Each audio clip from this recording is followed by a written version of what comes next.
The cold of a March morning in 1944 seeped through the walls of the Japanese Naval Intelligence Center in Yokohama, a chill that had little to do with the weather. Inside, the air was thick with tension, stale tea, and the oppressive silence of failure. Commander Atsuzo Kurihara stood rigid, his gaze fixed on the radio receiver as if it were a venomous snake. From its speaker hissed a sound that had become the phantom haunting his waking hours and tormenting his sleep. It was a torrent of guttural clicks, cascading tones, and soft, breathy whistles, a stream of noise that possessed the cadence of human speech but defied every known principle of language. To Kurihara and the men arrayed before him, the sounds were simply, terrifyingly, inhuman. They followed no logic, no pattern, no discernible syntax. This was not the elegant, mathematical dance of a German Enigma transmission or the predictable substitution of an American diplomatic cable.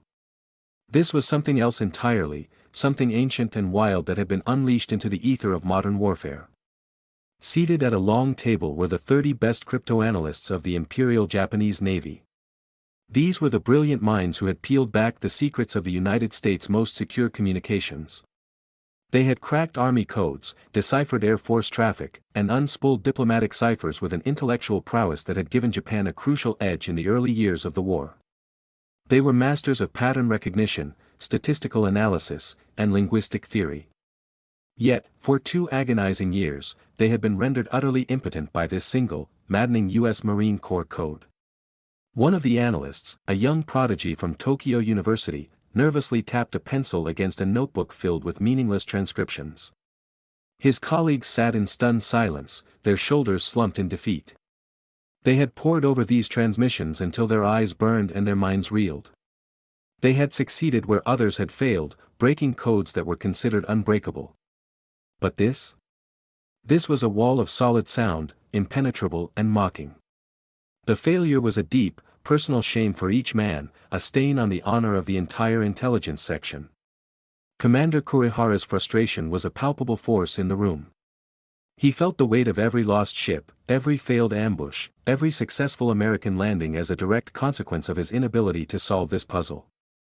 In a desperate attempt to impose order on the chaos, he had authorized the most advanced and unorthodox techniques. His engineers had built special equipment designed to record the transmissions and slow them down to a crawl, meticulously preserving the pitch and tone so that not a single nuance was lost. Yet, even when stretched out and dissected, the sounds remained gibberish, a slow, deliberate flow of nonsense. They brought in oscilloscopes, transforming the alien sounds into dancing green lines on a screen. The analysts, hoping to find a visual key, a repeating mathematical wave form that would betray a machine-made origin, stared for hours at the jagged peaks and troughs. But the sound waves were organic, unpredictable, as chaotic as a flock of birds taking flight. They looked less like a cipher and more like a recording of nature itself. They applied rigorous statistical analysis, charting the frequency of each guttural click and tonal shift. Every known language had a unique statistical fingerprint, a predictable recurrence of vowels, consonants, and phonemes. This code, however, had none. It was a linguistic ghost, leaving no trace, no pattern, no entry point for their analytical tools. For 2 years, this sound had been the soundtrack to Japan's slow, grinding defeat in the Pacific. It was the voice of their enemy, a voice they could hear but never understand. Kurihara listened again as another burst of the inhuman language filled the room. It was fast, efficient, and utterly secure. And he knew, with a certainty that chilled him to the bone, that somewhere, on the other side of that transmission, American shells were being aimed, troops were being moved, and Japanese soldiers were about to die. The mystery wasn't just an intellectual challenge anymore, it was a weapon, and it was pointed directly at the heart of the empire. The spark that would illuminate one of the war's greatest secrets was kindled not in a high-tech laboratory or a strategic command center, but in the quiet of a Los Angeles morning in February 1942. Philip Johnston, a civilian engineer in his 50s, sat reading the newspaper when a small article caught his eye. It described how a U.S. Army unit in Louisiana was experimenting with Native American languages for secure field communications. For any other reader, it might have been a passing curiosity. For Johnston, it was a lightning bolt of inspiration, a moment where the disparate threads of his entire life suddenly wove together into a single, revolutionary idea that would alter the course of the war in the Pacific. Philip Johnston was a man who walked comfortably in two vastly different worlds. He was not an academic or a military strategist, but a product of a unique American experience. As the son of Protestant missionaries, he had spent his childhood on the vast, sun-drenched expanse of the Navajo reservation. While other American boys were learning English grammar, Johnston was absorbing the complex, tonal, and unwritten language of the Dine, the Navajo people. He played with Navajo children, learned their stories, and understood their worldview. The language was not an intellectual exercise for him, it was the soundtrack of his youth. By the age of 5, he was speaking it fluently, and his extraordinary ability became apparent when, at just 9 years old, he served as an interpreter for a Navajo delegation traveling to Washington, D.C. to meet with President Theodore Roosevelt.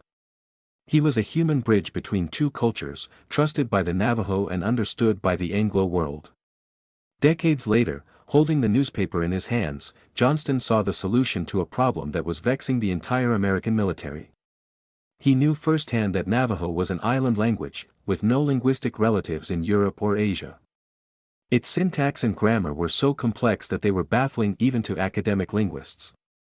Crucially, it was not a written language, meaning there were no books or documents for an enemy to study. The only way to truly know it was to have grown up speaking it. This, he realized, was not just a code, it was a nearly perfect instrument for secret communication. Burning with conviction, Johnston approached the U.S. Marine Corps with his audacious proposal. The initial reception was, predictably, skeptical. In a world of complex cipher machines and mathematical codes, the idea of using an ancient, unwritten language seemed primitive, almost naive. To prove its military value, Johnston staged a demonstration. He gathered 4 Navajo men who were then working in the bustling shipyards of Los Angeles, civilians thrust into the heart of the war effort. In front of a group of skeptical Marine officers, Johnston intended to show how quickly and accurately messages could be transmitted and understood in Navajo. But just before the test began, a crucial point of clarification arose, one that highlighted both the challenge and the genius of the future code.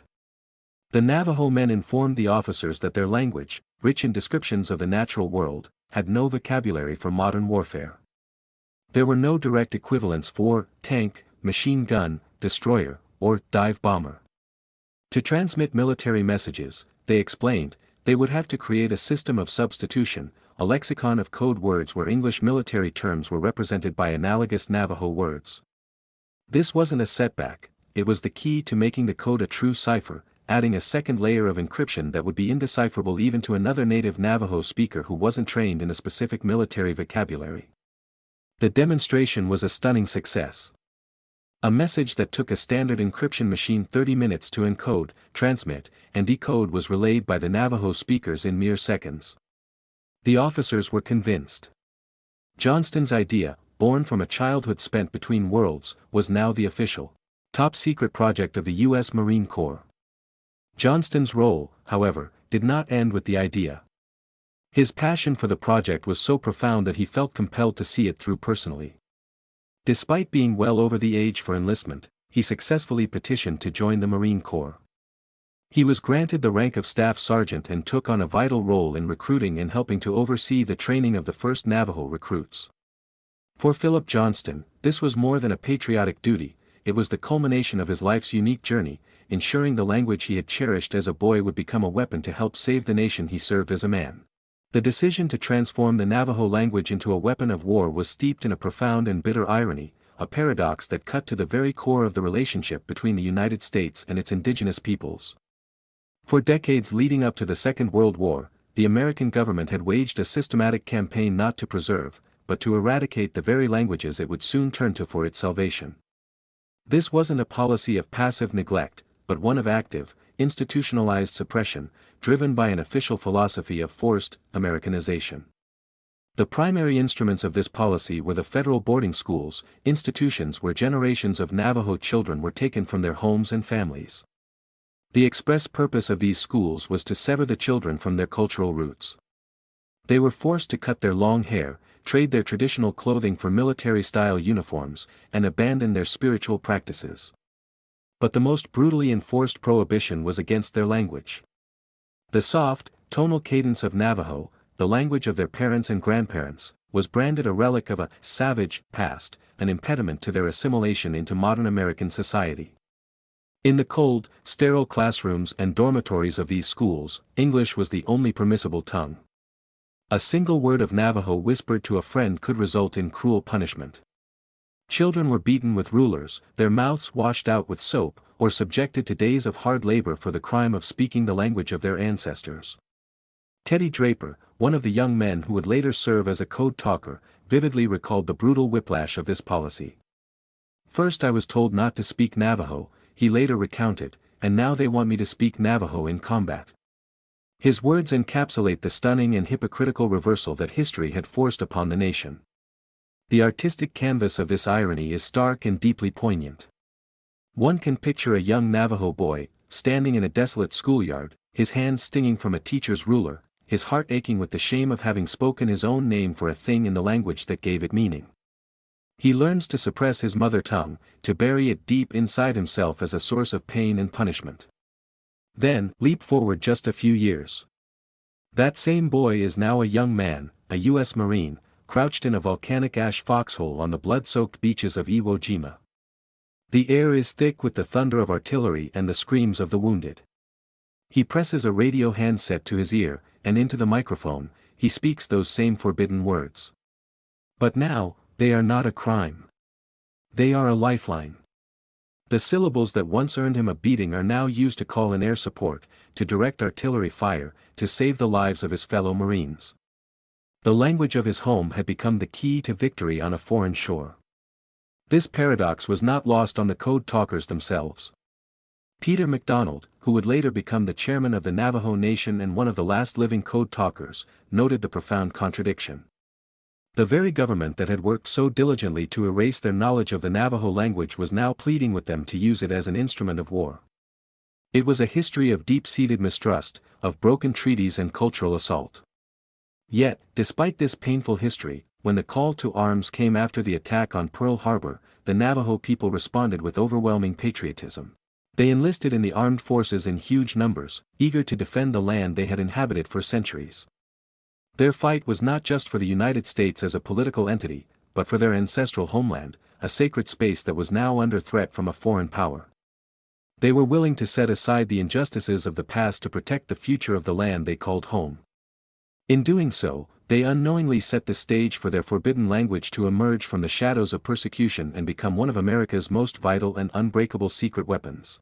In May of 1942, behind the locked doors of a classroom at Camp Elliott in California, a new kind of weapon was being forged.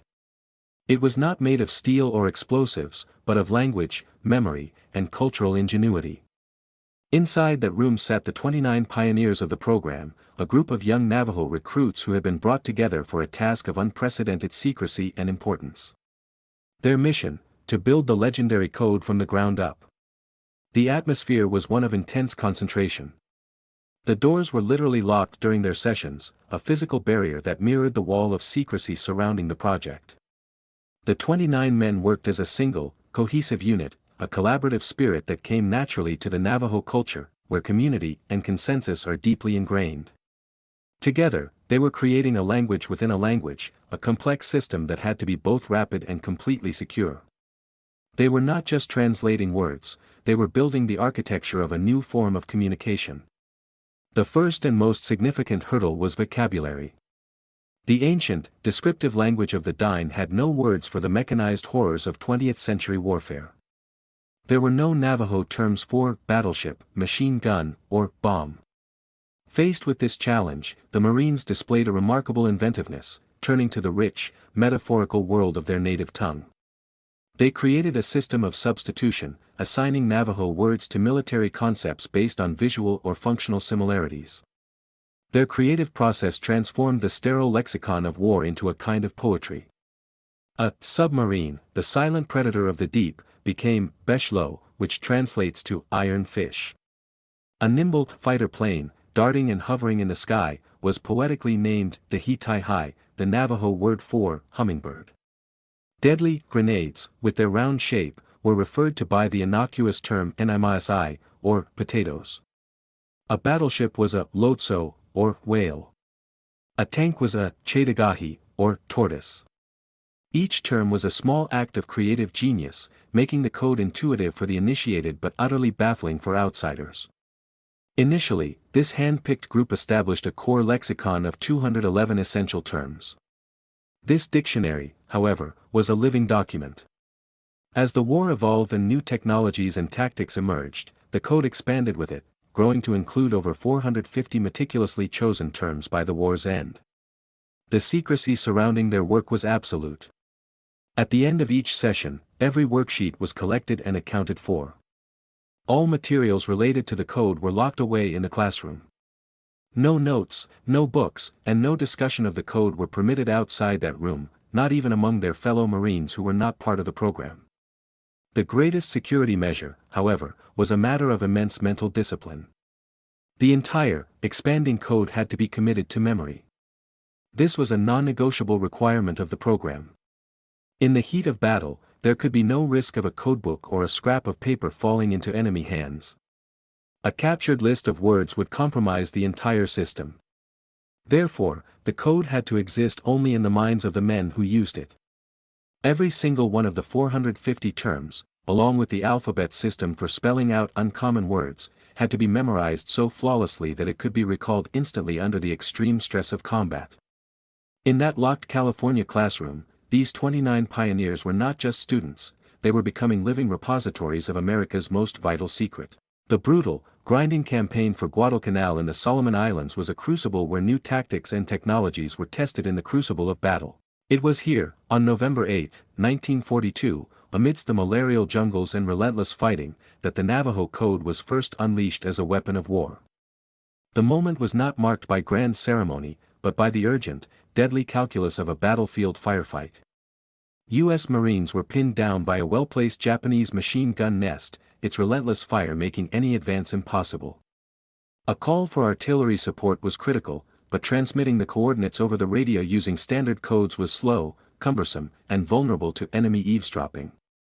In that critical moment, a young code talker named Chester Nez was handed the radio. He listened to the coordinates, took a breath, and spoke a rapid, 14-second stream of his native language into the microphone. The message was a cascade of tonal shifts, guttural stops, and unfamiliar vowels, a sound completely alien to the ether of military radio traffic. Miles away, in a Japanese listening post, a radio operator intercepted the transmission. He would have listened intently, his brow furrowed in concentration, perhaps adjusting the dial to clarify a signal that made no sense. It was not the rhythmic dash and dot of Morse, nor the structured patterns of a mechanical cipher. It was speech, undeniably human, yet it followed no linguistic rules he had ever studied. It was a meaningless, incomprehensible burst of noise. He would have taken off his headphones, exchanging a look of utter bewilderment with his comrades. What was this?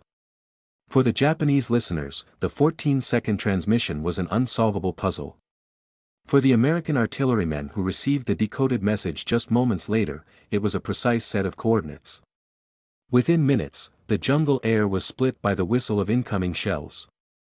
A salvo of American artillery rained down with devastating accuracy, and the Japanese machine gun position that had been holding up the Marine advance was obliterated. The connection between the bizarre sound and the sudden, precise lethality of the American response was immediate and terrifying. The strategic impact of this new weapon was not lost on Japanese intelligence. Colonel Haruo Kanuma, an intelligence officer with the Japanese 17th Army on Guadalcanal, meticulously documented the sudden shift in American communications security. His reports, filled with a growing sense of dread, confirmed the birth of a code his best men could not break. "The Americans have deployed a code that defies all attempts at breaking it," he recorded in a dispatch. The implications were chillingly clear to him. "We can no longer anticipate attacks. We are fighting blind." This blindness created a new and terrifying psychological dimension to the war for the Japanese soldiers. The effect on the radio operators and intelligence officers was one of professional frustration and impotence. In the front lines, however, the reaction was more primal. Japanese soldiers who overheard the strange, otherworldly transmissions on their own radios could only guess at their origin. These were sounds that seemed to bubble up from the earth itself, flowing with a natural, organic cadence that was unnerving. As the connection between these transmissions and incoming death became undeniable, whispers and rumors began to circulate through the trenches. The Americans, some soldiers murmured, had not developed a new code. They had done something far more terrifying. They had learned how to speak the language of spirits, channeling ancient, demonic voices to direct their war machine. The sound itself became a weapon, seeding fear and superstition into the hearts of an enemy who could no longer understand the voice of their foe. By the middle of 1943, the mysterious transmissions of the U.S. Marines were no longer a mere curiosity or a tactical annoyance for Japanese high command, they were a clear and present danger to the entire war effort. The link between the strange, inhuman sounds and sudden, devastatingly accurate American attacks was undeniable. In response, the Imperial Japanese Navy's intelligence apparatus launched an all-out assault on the code, dedicating immense resources in a desperate attempt to penetrate its linguistic armor. The task fell to the elite 4th Section of Imperial Naval Intelligence, the same unit that had successfully broken other Allied codes. A hand-picked team of 30 of the Empire's finest cryptoanalysts was assigned exclusively to work on the Marine Corps transmissions. They were isolated from other duties, their sole focus being the ghost-like language that was blinding their forces on the battlefield. Leading this concentrated effort was Captain Yoshiro Tanaka, a man known for his innovative and unorthodox approaches to cryptology. Tanaka understood that conventional methods had failed, and he began to employ a battery of increasingly sophisticated and creative techniques. His team approached the problem from every conceivable angle. They pursued a musical analysis, meticulously charting the tonal patterns and pitch variations, hoping to find a system of melodic notation that would betray a hidden structure. They theorized it might be an obscure dialect and spent countless hours comparing the recordings to academic archives of other Native American languages, searching for any phonetic cousin that might offer a clue. Tanaka even brought in Japanese academics and linguists who had studied in the United States, asking them if they had ever encountered anything remotely similar in their research. The answer was always the same: no. The technical effort was equally intensive. Engineers developed special recording equipment capable of slowing down the high-speed transmissions to a crawl without distorting the pitch, allowing analysts to listen to each individual syllable in minute detail. In darkened labs, the strange syllables were fed into oscilloscopes, their organic flow painted in glowing green lines across a screen as analysts hunted for a machine's telltale repetition, a visual key to the auditory lock. They found nothing but chaotic, unpredictable waves. They applied rigorous statistical analysis, the bedrock of modern code breaking, charting the frequency of sounds and patterns.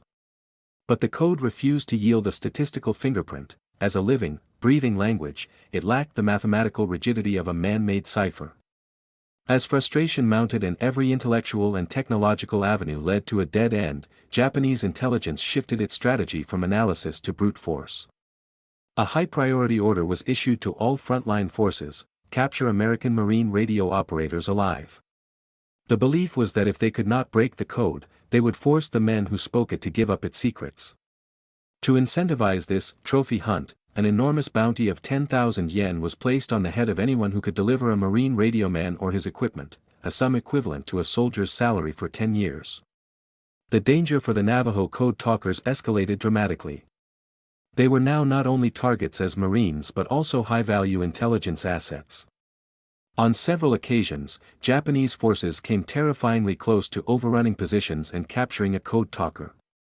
Yet, through a combination of luck, battlefield courage, and the unwavering protection of their fellow Marines who understood their importance, every attempt failed. The desperate, multi-pronged assault, a campaign of intellectual rigor, technological innovation, and brute force, had been a complete and utter failure. Not a single Navajo Code Talker was ever captured with his equipment, and the code remained as impenetrable as the day it was first spoken over the airwaves of Guadalcanal. As Japan's most brilliant minds and advanced technology failed to penetrate the wall of sound, their intelligence services clung to a single, desperate hope. It resided not in a machine or a brilliant analyst, but in the gaunt figure of a captured American prisoner. His name was Joe Kiyomiya, a sergeant in the U.S. Army. And he was a full-blooded Navajo. Kiyomiya was not a Marine Code Talker.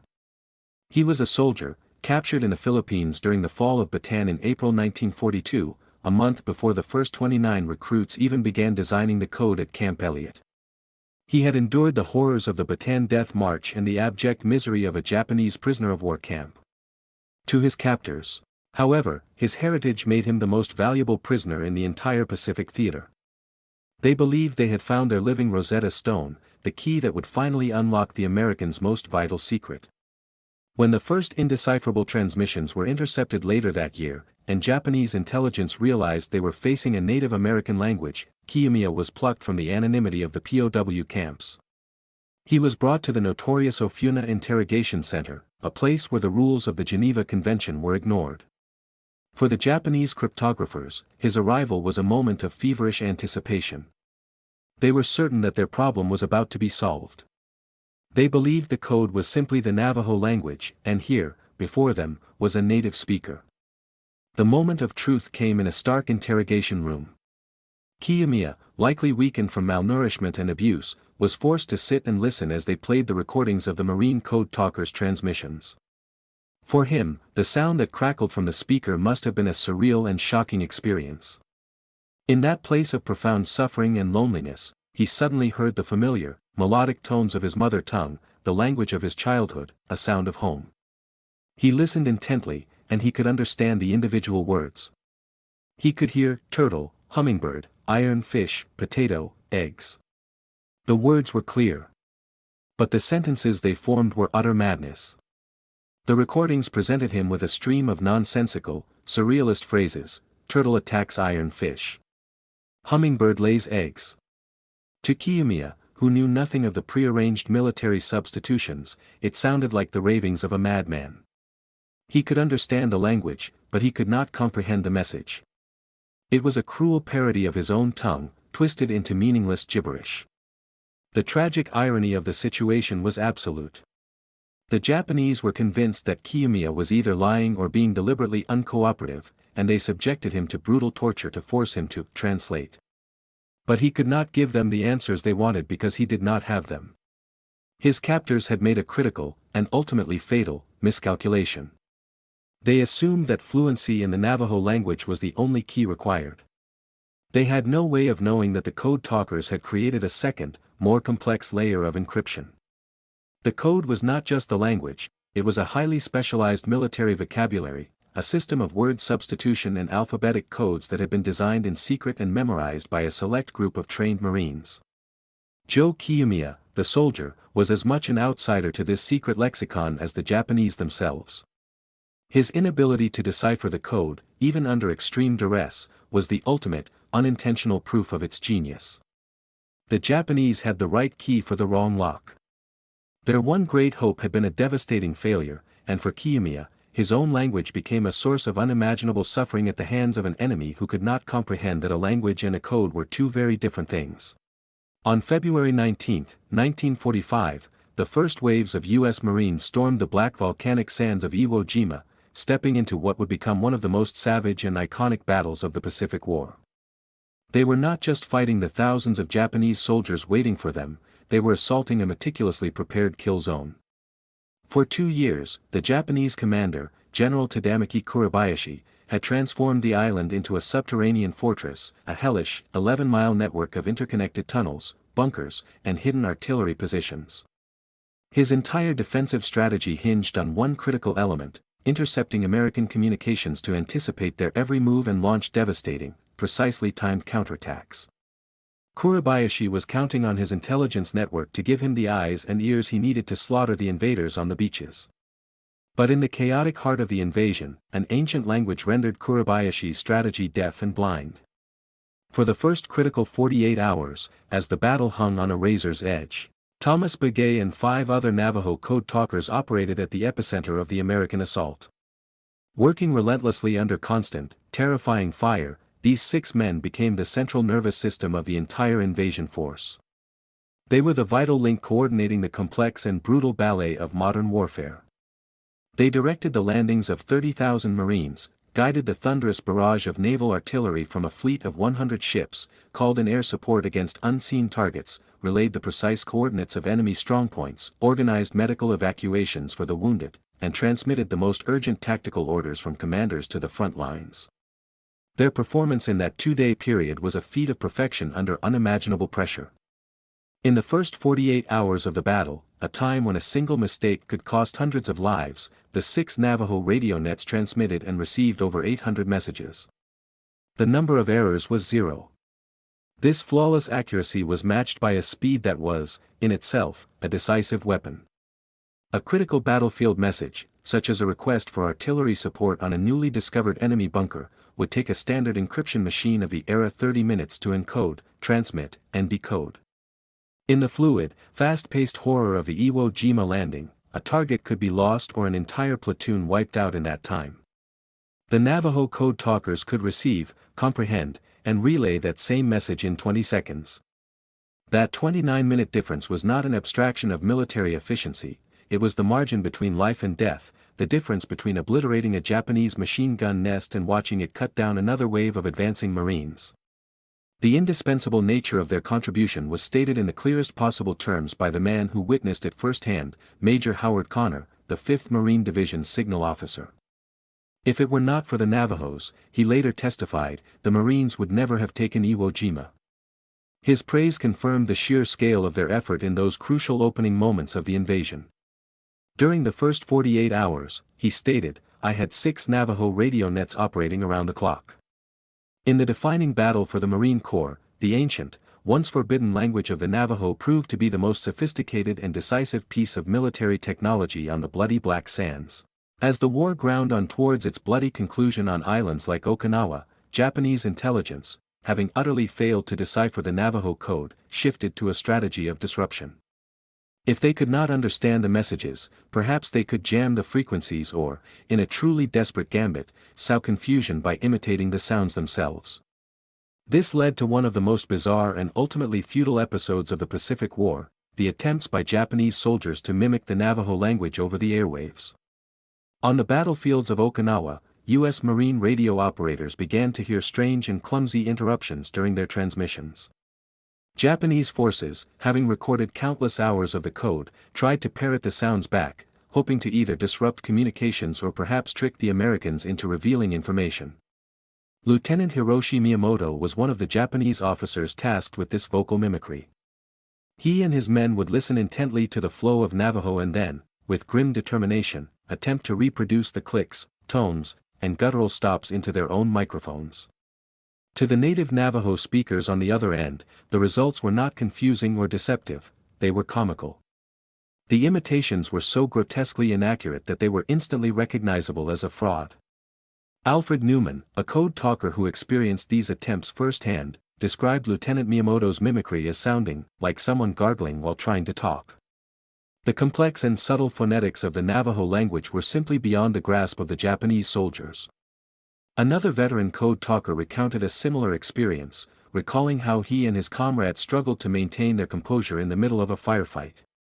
It was so funny that we nearly laughed out loud in the middle of the battle, he said. He was making sounds that weren't even remotely like our language. The Japanese attempts were not a clever deception but a crude, almost pathetic caricature, a testament to their complete desperation. This failure was not due to a lack of effort but to a fundamental linguistic impossibility. The Navajo language, or Dine Bizad, is a sophisticated linguistic structure containing a host of sounds that are physically difficult, if not impossible, for non-native speakers to produce without years of dedicated practice from childhood. Its security was not just in its vocabulary but in its very phonology. The language utilizes features like ejective consonants, complex sounds produced by creating a pocket of compressed air in the pharynx and releasing it in a sharp, popping burst. These sounds are entirely absent from Japanese, English, and most other world languages. Furthermore, Navajo is a tonal language, where subtle changes in pitch can completely alter the meaning of a word. A single word spoken with a high, low, rising, or falling tone can have 4 entirely different definitions. For a speaker of a non-tonal language like Japanese, mastering these tonal distinctions under the stress of combat was an insurmountable task.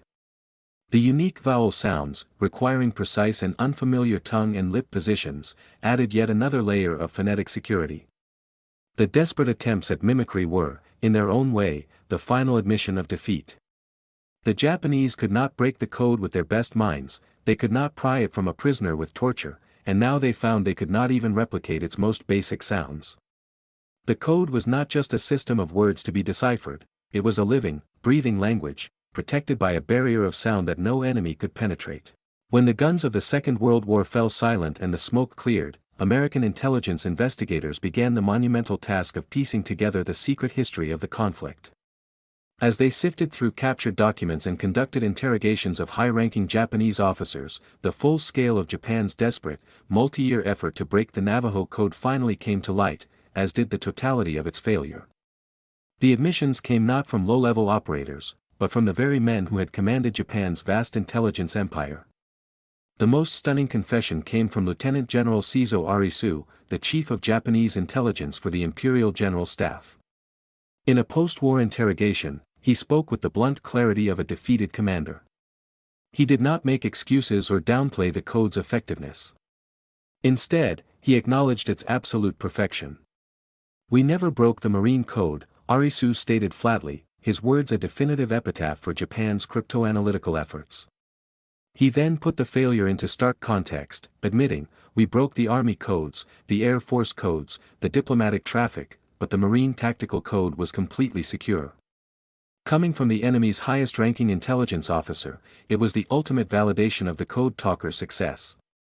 They had created the only Allied code that remained wholly impenetrable from the beginning of the war to the very end. Other officers echoed this sentiment, speaking in terms that underscored the code's direct impact on the war's outcome. Captain Yasuji Kawamoto, a senior intelligence officer, offered a chilling, what-if, scenario that revealed just how high the stakes had been. If the Japanese Imperial Intelligence team had been able to decipher the Navajo messages, Kawamoto stated after the war, the outcome of the battles on Saipan and Iwo Jima could have been different, the history of the Pacific War could have turned out completely differently. His statement was a direct acknowledgement that the ancient, unwritten language of the Navajo had not only saved American lives but had fundamentally shaped the course of modern history.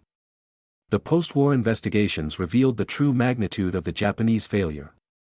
They had done everything an advanced and determined intelligence service could do. They had recorded and catalogued thousands of transmissions. They had consulted with their nation's most respected university linguists and academics. They had even captured and brutally tortured a native Navajo speaker, convinced he held the key. Yet, after years of exhaustive effort, they had not come close to understanding the system. The complex, layered structure of the code, rooted in a language and culture a world away from their own, had presented them with a challenge for which they had no answer.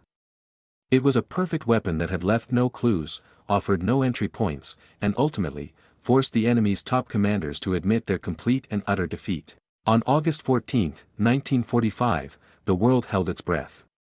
After years of unimaginable bloodshed that had spanned the globe, the thunder of the Second World War was finally quieting to a murmur.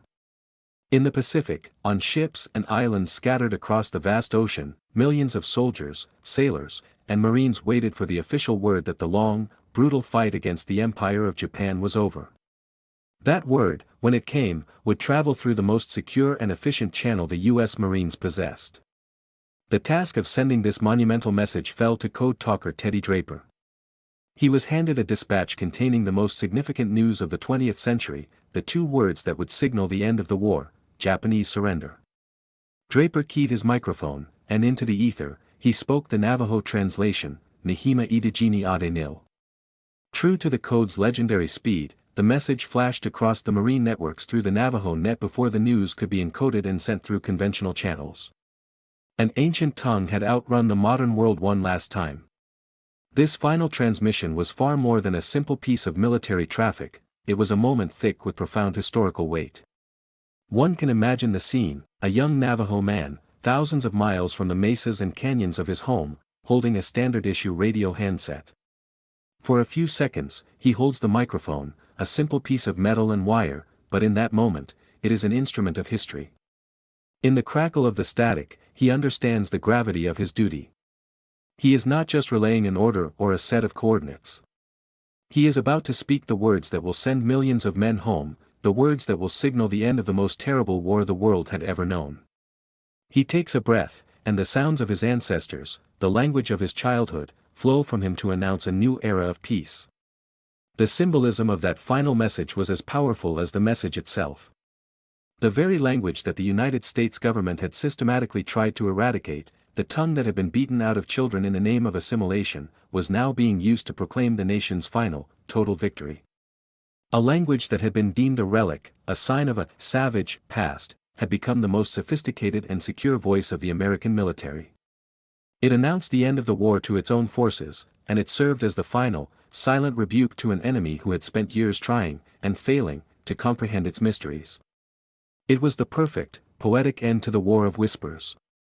The Navajo language, which had been born in the sacred mountains of the American Southwest, had endured persecution and the threat of extinction. It had crossed an ocean, whispered commands in the heat of battle, and saved countless lives. And now, in the final act of the world's greatest conflict, it spoke the last word, a word of victory, a word of peace, delivered in the unbreakable code that an enemy could never hope to understand or to silence. When the Navajo Code Talkers returned home from the war, there were no parades to celebrate their unique contribution, no headlines heralding them as the creators of an unbreakable code. They came back to the quiet mesas and vast landscapes of their reservation, carrying the weight of their combat experiences and the burden of an oath of absolute secrecy. The Navajo Code was deemed a military asset too valuable to declassify, a strategic weapon to be held in reserve in case of future conflicts. So, the men who had been the voice of the Marines in the Pacific were sworn to silence. For more than 2 decades, they kept their promise. They resumed their lives as ranchers, artists, tribal leaders, and family men, their extraordinary role in the war locked away. Even their closest relatives, their wives, their children, their parents, knew only that they had served honorably as Marines. They had no idea that the language spoken at their dinner tables had been the key to victory at Iwo Jima, or that the soft, tonal words used in daily life had once been a weapon that baffled an empire. Many of the veterans took their secret to the grave, passing away without ever receiving the public recognition they had so profoundly earned. The silence was a heavy one, masking one of the greatest stories of the war in a shroud of classified anonymity. It was not until 1968 that the program was finally declassified, and the full story of the Code Talkers began to emerge from the shadows of history. But official, high-level recognition was still slow to come. The nation was late to honor these quiet heroes. It was only in 2001, nearly 6 decades after they first developed the code, that the original 29 Navajo Code Talkers were posthumously awarded the Congressional Gold Medal, the nation's highest civilian honor. By then, only a handful were still alive to witness the ceremony. The subsequent Code Talkers received the Silver Medal, a long-overdue acknowledgement of their vital service. The legacy they leave is dual-faceted. It is a story of military ingenuity and battlefield courage, but it is also a powerful testament to the resilience of a culture and the profound importance of a language. Peter MacDonald, one of the last living Code Talkers and a former chairman of the Navajo Nation, eloquently articulated this deeper meaning. Our language is more than just words, he emphasized, reflecting on its near extinction and subsequent salvation. Without it, we risk losing not just our identity, but our most important cultural force. If the language disappears, we might become someone else entirely. Today, only a precious few of the more than 400 Navajo men who served as Code Talkers remain. They are the living keepers of a remarkable history. They carry with them not only the memories of a brutal war but the unique knowledge of how their ancient, sacred language, once forbidden, then celebrated, was transformed into the most modern and perfect weapon of its time, a voice the enemy could never break and a secret they faithfully kept.